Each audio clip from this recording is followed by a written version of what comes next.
My name is Jason Rzepka, and I'm the Vice President of Public Affairs at MTV. And on my 33rd birthday, which was this past July 26th, I attempted a bit of a social media experiment because I'm kind of fascinated with the fact that we share bits and pieces of our lives every day on Twitter and on Facebook, but often it's not anything of any real meaning or value or necessarily very profound or doesn't really offer a great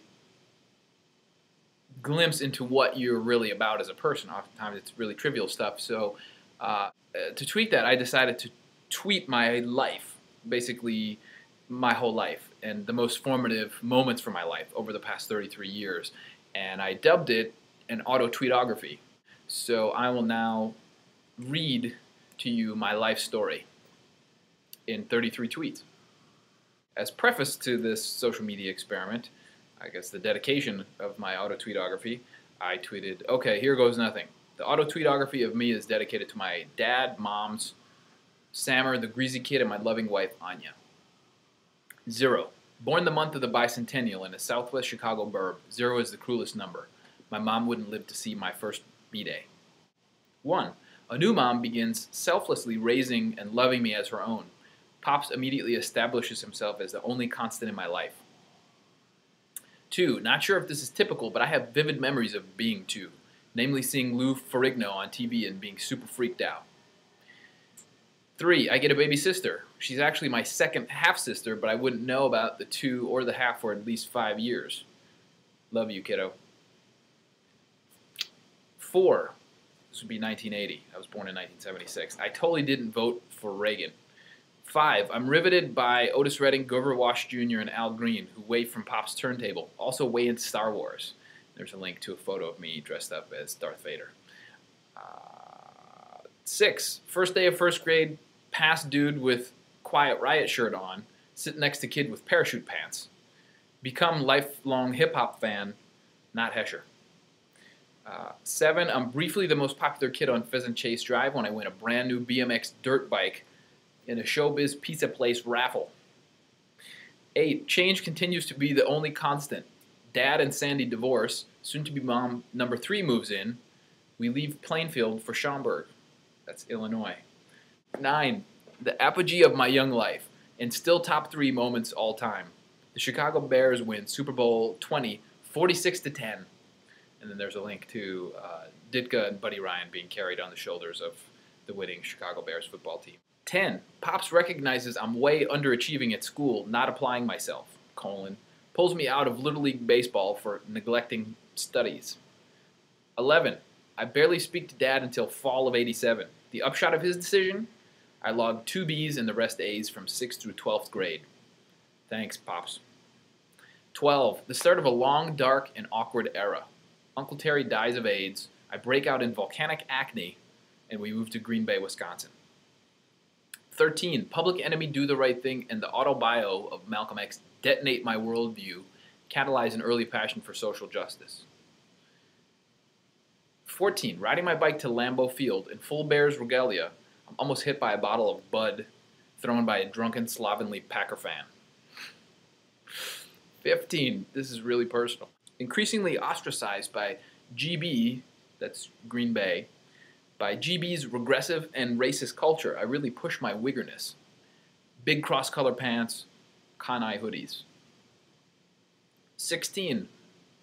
2 big changes. Get my first hoopty, that's car, parentheses, a poop brown, 1987 Chevy Malibu station wagon. What? And my third mom, Pop's 5th wife, moves out. 17 years old, as Nas, Biggie, Outkast, Snoop, De La, and Wu, Tang Clan, blare from my speakers, I graduate Ashwaubenon High School 12th in my class. 18. Did 1 year at UWGB, University of Wisconsin, Green Bay, to save up some extra paper. That's money. The greasy kid exerts himself as a negative, though welcome and fun, influence. 19. Transferred to UW Milwaukee and everything is lovely. Great parties, meet lifelong friends, and the ladies finally start to love Cool J. 20. Egged on by @EJ Van Lannen, I order the linear the Linear Tech Get Up and Scratch package advertised in the source. DJ Applesauce is born. 21. Spent 5 incredible months in Sevilla, Spain, growing into new skin, taking up smoking. Also, Pops hires 3 strippers for my 21st birthday bash. 22. Shake off a life of Midwesting, that is living in the Midwest, and migrate to sunny San Diego. Couldn't get arrested. First job out of college, door-to-door salesman. 23. SD's natural and synthetic beauty is great, but quickly wears thin. Second gig entails getting paid to watch NCAA football all day. That's no lie. 24. Brosif culture chafes me. That's Southern California. So I break to SF, start a career in PR, fall in love. For the first time, everything's in its right place. It's a reference to a Radiohead song that came out at that time. Did anybody have a good 2001? Fucking brutal. This was the first time I truly understood how much it matters who the president is. 26. I've never had a year like this before or since. Women threw themselves at me. I still don't understand it. Halcyon days. 27.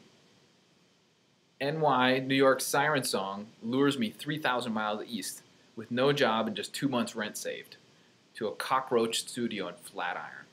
Manifest destiny. 28. After 1 year at Reuter Finn, I narrowly avoid a career in financial services and I landed IMAX. I'm transfixed by New York, even though it's kicking my ass. 29. Huge year. My first trip to Poland. I'm recruited to head communications at MTVU, and the best day I've ever had, I laid eyes on the love of my life, Anya, who's now my wife. 30. Anya and I elope and start our life together in Brooklyn. At MTVU's Sudan campaign awakens an activist spirit I didn't know was in me. 31. MTV is eating my life, so I bounced to PopTech and studied disruptive social change. Fail spectacularly in attempt to learn Polish. 32. Whirlwind. 32 was an absolute whirlwind. PopTech 09, South Africa, Yes We Can, a wacky adventure. There's a link to a reality vacation my wife and I took. And oh my God, I'm back at MTV running Pro Social. And then this ended on the first day of my 33rd year, in which I tweeted, 33 is off to a killer start. Pops showed up unannounced and met my in-laws for the first time. I've spent all day with my 2 favorite people. That's my wife and my pops. And that's it. The final closing tweet from that series was, thanks for listening, guys, and for the kind words, too. This was fun and cathartic. Fin for now.